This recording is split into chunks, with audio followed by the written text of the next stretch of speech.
প্রিয় দর্শক, অত্যন্ত রসালো একটা ভিডিওতে আপনাদের সবাইকে স্বাগত জানাচ্ছি।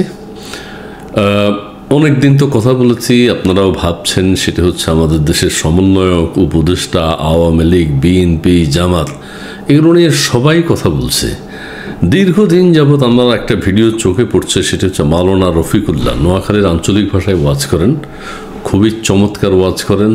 তার একটা ভাষ্য বক্তব্য নিয়ে কিছু কথা আপনাদের সাথে শেয়ার করতে চেয়েছি অনেক দিন আগ থেকে, কিন্তু এখন মনে হলো আমাদের এই যে এত কষ্ট, ক্লান্তি, দেশের মানুষ শান্তিতে আছে না অশান্তিতে আছে, নানাবিধ চিন্তায় আছে, এই সময় এই ওয়াজটা নিয়ে যদি একটু কথা বলি আপনাদেরও ভালো লাগবে।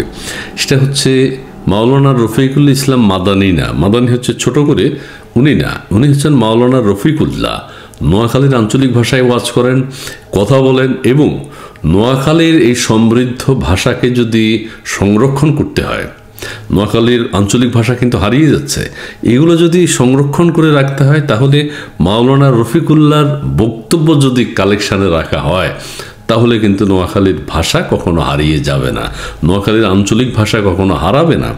আমরা মাওলানা রফিকুল্লাহ সাহেবের বক্তব্যটা যদি একটু শুনি, তার আগে একটু ব্যাখ্যা করি। আমরা কক্সবাজার, পাতায়া বা বিভিন্ন দেশের সি বিচগুলোতে কেন যাই, বই পুস্তকে আমরা যেটা পড়েছি তার বিপরীতে একটা বক্তব্য দিয়েছেন মাওলানা রফিকুল্লাহ, অসাধারণ। এবং কেন যায় ছেলে মেয়েরা, সেটি আপনারা একটু শুনলেই বুঝতে পারবেন। কক্সবাজার তো সাথী যাস না, মাইয়া সাথী যাস, আমি তো বুঝি সাগরের হানি গেন লড়ে চড়ে, এই তো আর কিতে কিচ্ছু নেই, আর কিচ্ছু নাই। যদি সরকার আইন করতো কোনো বেড়ি যেতে হইতো না, সারা পৃথিবীর সমুদ্র সাইকতে অজ্ঞ মানুষও যাইতো না। সিঙ্গাপুর গেছি, হে লাংডাই গে চলে, থাইল্যান্ড ফুটতো যায় আগে, কিতার নাম জায়ানি না কিতার নাম, আরে সুন্দর একটা নাম, আরে না না না, ওই যে সমুদ্র সৈকত থাইল্যান্ডের, হ্যাঁ পাতায়া পাতায়া, আইওয়া আইওয়া লোজাফান তোমাকে করছে,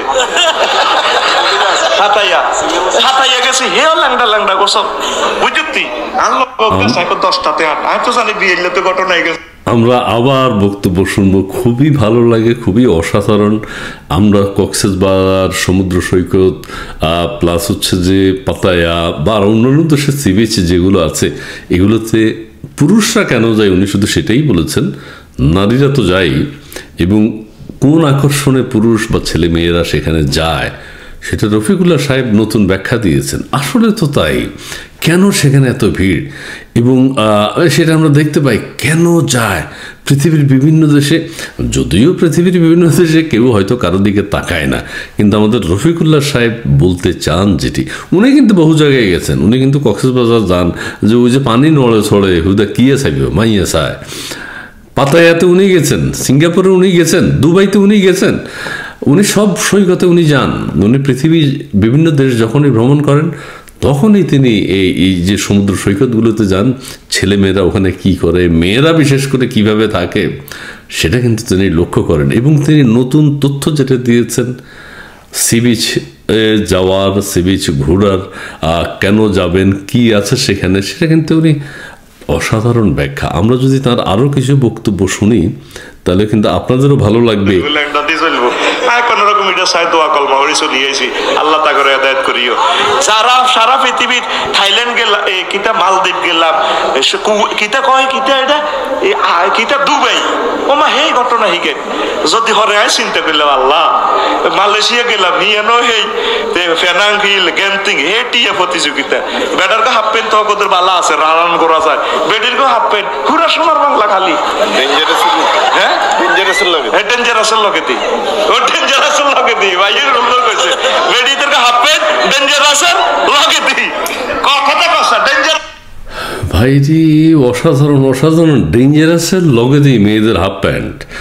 তারপরে তিনি ওই যে দুবাইতে গেছেন, মালয়েশিয়া গেছেন, মালদ্বীপ গেছেন, সমস্ত জায়গায় তিনি তার এক্সপিরিয়েন্স গ্রহণ করেছেন।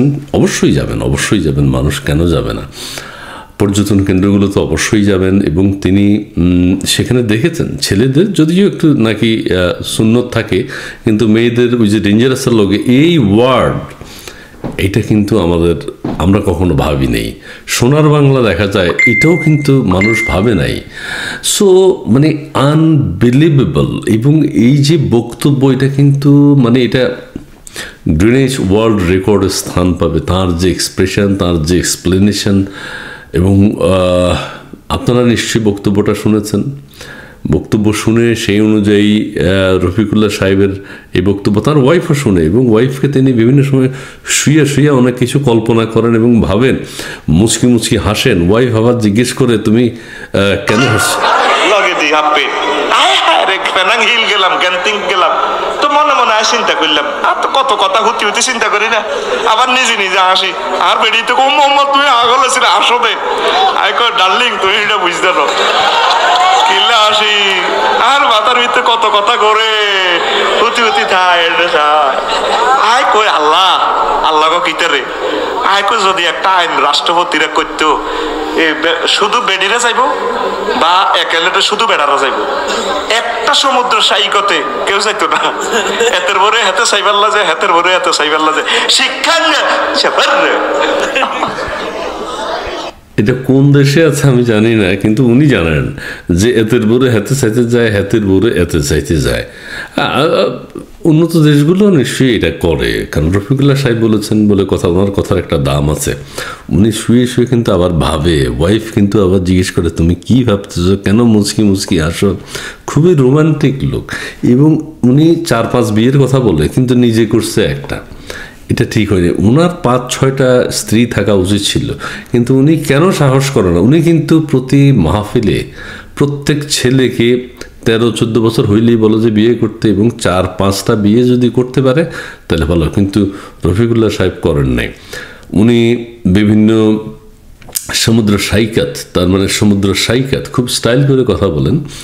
সমুদ্র সৈকতে আমাদের কক্সবাজার, উফ, এটা ভাবি নেই কখনো।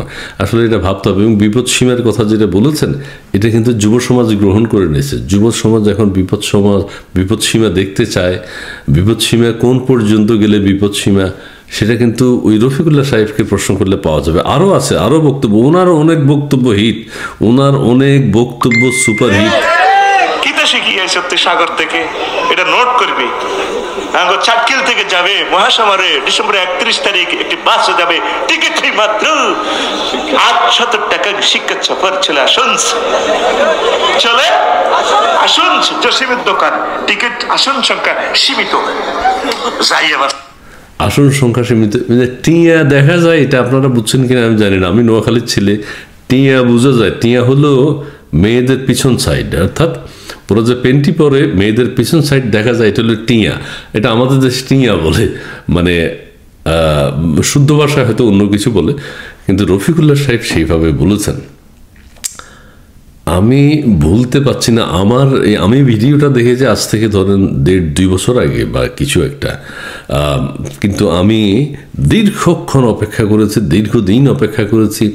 এখন ভাবলাম এই ভিডিওটা নিয়ে একটু আপনাদের সাথে শেয়ার করি। সেটা হচ্ছে এই যে সমন্বয়ক, তত্ত্বাবধায়ক সরকার, অন্তর্বর্তীকালীন সরকার, সংবিধান সংস্কার, ওইটা সেটা সংস্কার হয়ে যাচ্ছে, যাক, জাহান্নামে যাক, দেশের নাম পরিবর্তন হয়ে যাচ্ছে, হয়ে যাক, আমাদের কোনো আপত্তি নেই। কিন্তু আমরা রফিকুল্লাহ সাহেবের বক্তব্য নিয়ে থাকতেছি।